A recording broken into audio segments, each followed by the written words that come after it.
Olá a todos, eu me chamo Marcos Vinícius e hoje vou apresentar a vocês um protótipo de usina ondomotriz, uma usina que gera energia elétrica através do movimento das ondas. Este projeto está sendo realizado para a entrega do TCC de Engenharia Elétrica com apoio da Universidade Cruzeiro do Sul, segundo semestre de 2020.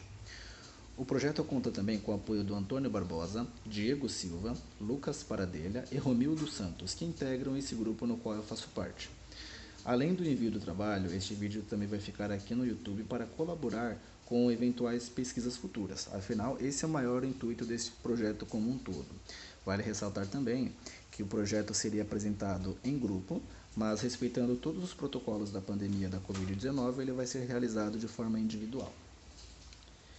Antes de apresentar o seu funcionamento, eu gostaria de falar um pouco sobre os materiais utilizados, assim como as suas medidas e custos. Vale ressaltar que a maioria dos materiais foram reciclados com o intuito de baratear o projeto para que seja um parâmetro para projetos futuros.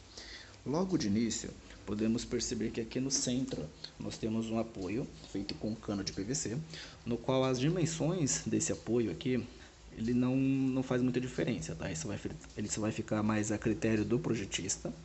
O único intuito dele é que ele sirva para fixar esse eixo horizontal aqui, que é o principal do projeto, né? Para que esse eixo ele não fique balançando para um lado e para o outro e fique batendo aqui nas laterais do vidro, tá? Somente para isso que esse apoio aqui serve. Então, se eu quiser levantar, se eu quiser tirar ele daqui, fazer a remoção, mexer para um lado para o outro, eu posso, não tem problema algum.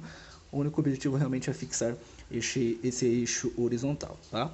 Lembrando que o eixo horizontal ele tem que ser menor, né? Ele tem que ser de um diâmetro menor que a base, porque ele vai passar aqui pelo centro dessa cruzeta aqui, tá? Então, só esse detalhe importante sobre essa base aqui do centro. De um lado eu tenho aqui uma boia e do outro um flutuador, que eles servem basicamente para equilibrar o movimento aqui do tubo, que vai passar por dentro de um outro cano de PVC. Então, basicamente, o flutuador ele vai equilibrar no movimento de subida e de descida. Então, por exemplo, esse flutuador aqui, no momento em que a água descer, né, a água vai descer, desse outro lado aqui ela vai levantar e vai automaticamente levantar aquela boia. Levantando aquela boia, ele vai descer aqui com o flutuador, tá? Então é basicamente para isso que serve essa base aqui central. Essa outra parte aqui, ela também é reciclada, tá? Eu peguei essa madeira aqui de um armário que seria jogado fora e pode perceber que ele tem basicamente o mesmo tamanho, né? Aqui da distância, né, das laterais do aquário.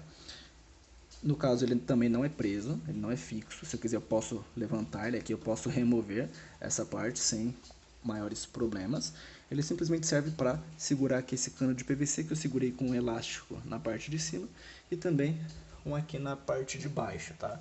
Só para que ele não tenha nenhum movimento para cima e para baixo. Ele está fixo, ele pode balançar um pouco, mas não tem problema, tá? Quanto às dimensões do aquário aqui, de um lado até o outro, ele tem 1 metro. Aqui nas laterais, ele é 40 centímetros por 40 centímetros, né? Então ele tem 40 centímetros de altura e mais 40 centímetros de profundidade.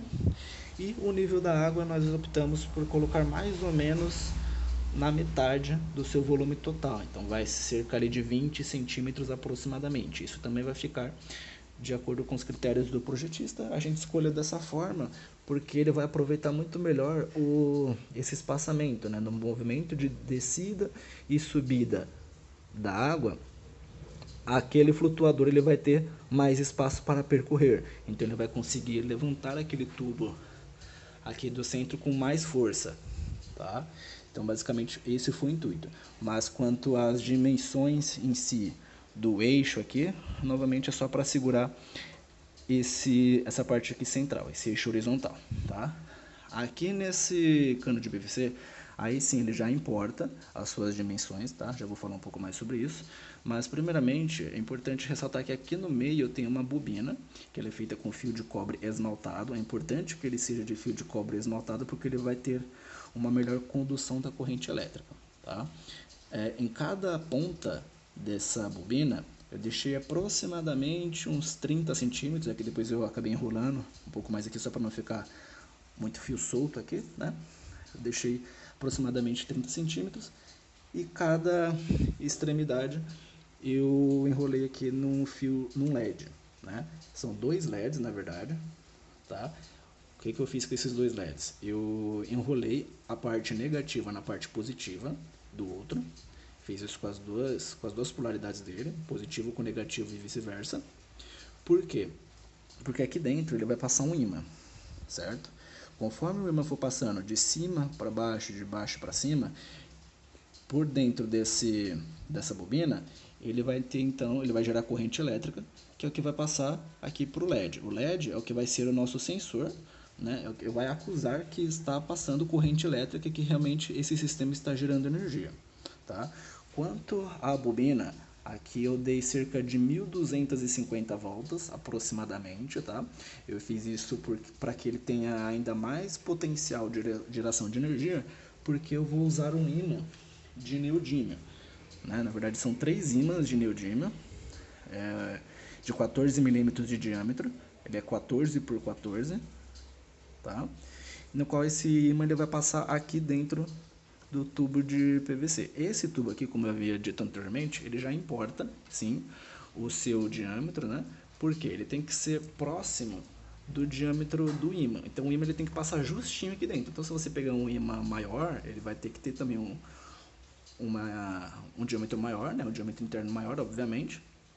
Mas quanto à quantidade de ímãs, o tamanho do ímã, isso vai ficar realmente também a critério do projetista. Quanto aos custos, como eu havia informado anteriormente, basicamente tudo aqui ele foi reciclado, tá? A própria bobina aqui, esse próprio fio de cobre esmaltado, você pode encontrar em algum motor, transformador ou algo parecido, tá? Só o que custou aqui mesmo, só o que realmente precisou ser comprado foi o aquário, que saiu por cerca de R$350. É importante eu falar isso porque em outros locais eu encontrei basicamente a mesma coisa nas mesmas proporções por 700, 800 reais, então realmente vale a pena dar uma melhor pesquisada, tá? Aqui eu estou usando 3 ímãs de neodímio, que os 3 juntos eu comprei pela internet e saiu em cerca de 60, 70 reais, tá? Então assim, a gente conseguiu baratear bastante esse projeto, caso você tenha interesse em reproduzir. Eu vou deixar aqui também na descrição alguns outros parâmetros importantes também, tá? A respeito do cano de PVC central, onde esse tubo ele vai passar. Ele tem cerca de 32 centímetros, de cima a baixo, e o tubo que vai passar aqui no meio dele, ele tem cerca de 16 centímetros, mas basicamente metade, né? Então o que vai acontecer? Conforme a água ela vai subindo e descendo por conta do movimento das ondas, ele vai mexer aquele flutuador para cima e para baixo, que com o ímã ali dentro, ele vai empurrar o ímã, que vai passar de um lado para o outro, né? Na verdade de cima para baixo, fazendo com que a corrente elétrica passe pela bobina e chegue até os LEDs, que é o que vai acusar a energia passando, tá? Eu fiz esse tubo cerca de 32 centímetros, justamente para que esse espaço aqui ele seja suficiente para que o tubo do meio ele percorra todo o cano de PVC, e a própria força da gravidade, no momento em que ele desce, na qual ele devolve essa força, ele já seja suficiente para acender pelo menos um dos LEDs. Então o que eu fiz aqui? Eu coloquei positivo com negativo, justamente para como se fosse simular uma corrente alternada. Quando ele sobe, ele acende um LED, quando ele desce, ele acende o outro. Tá? Lembrando também que aqui, esse fio de cobre esmaltado, nas suas pontas, ele precisa ser raspado, tá? Você precisa lixar ele aqui, ou até mesmo com um estilete, que foi da forma como eu usei. Conforme você vai raspando, né, você vai ver que o esmalte ele vai saindo, que vai dar uma melhor condução aqui nesses LEDs, tá? Então esse é o cenário ideal. Tá bom? Então vou apresentar para vocês agora um pouco do funcionamento desse protótipo, tá? Pode perceber que no momento em que eu coloco o ímã aqui dentro do tubo, só a força da gravidade, né? Ele vai cair, ele vai ficar preso por causa do tubo que tem aqui dentro, então ele não vai deixar cair na água. Só a própria força da gravidade já deve acender o LED que está ali preso, ó. Tá? Então ele já é o suficiente para gerar energia. Quanto ao funcionamento, né? Basta que eu movimente um pouco essa boia aqui desse lado, né? Para estimular o movimento das águas de um lado e para o outro, não precisa fazer muita força, tá? Que aí ele automaticamente, né, com a força que eu apliquei, ele já vai se movimentando de um lado para o outro, tá? E quanto mais forte você vai, vamos dizer assim, bombeando aqui desse lado, maior vai ser a força de empuxo da água naquele flutuador da esquerda para empurrar os ímãs lá para dentro do cano de PVC, ultrapassando a bobina central, tá? E ali você já consegue perceber que ele já está começando a gerar energia.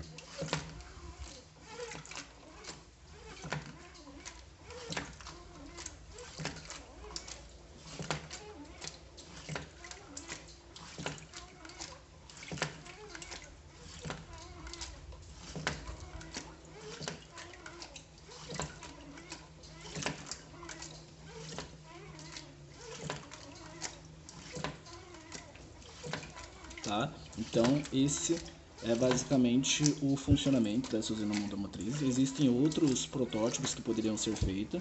Eu poderia usar apenas uma boia ou um único flutuador. Seria até um projeto um pouco mais simples, mas nós optamos por usar esse movimento aqui desse eixo para dar mais força, né, na hora de levar os ímãs ali dentro do tubo.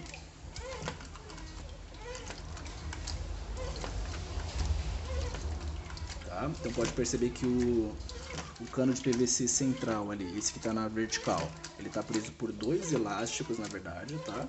Aqui nós usamos uma furadeira em copo para que o cano de PVC ele pudesse entrar aqui dentro dessa madeira, tá? Ele está preso só com esse elástico aqui em cima, que eu só enrolei, aqui dei algumas voltas. E ele também está preso por outro elástico ali na parte de baixo, né? Então é simplesmente para que ele não suba nem desça, ele sempre fique nessa posição. Ele pode balançar aqui, não tem problema, isso não vai interferir, tá?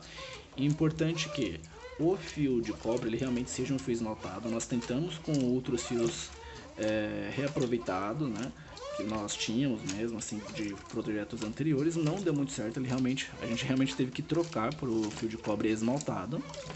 Lembrando que esse fio você consegue também encontrar em transformadores, motores, algo nesse sentido. Não há necessidade de comprar um carretel de fio de cobre, porque o carretel de fio de cobre, se você optar por comprá-lo, realmente ele vai sair um pouco mais caro, ele vai encarecer bastante o seu projeto, tá? Eu até tenho aqui um carretel de fio de cobre. Esse carretel aqui eu comprei há bastante tempo. Então esse aqui, se eu não me engano, sai por cerca de 160, 170 reais, né? Então o ideal é que faça a parte da bobina de fio de cobre de forma antecipada, né? Procure algum motor usado, transformador, e use o próprio cobre dessa estrutura, tá? Porque senão realmente vai ficar um pouco mais caro, tá bom? Espero que vocês tenham gostado. Qualquer coisa deixa pro pessoal do YouTube, né? Qualquer coisa deixa um comentário, eu venho responder. Vou deixar também outras características, algumas outras especificações mais aqui na descrição.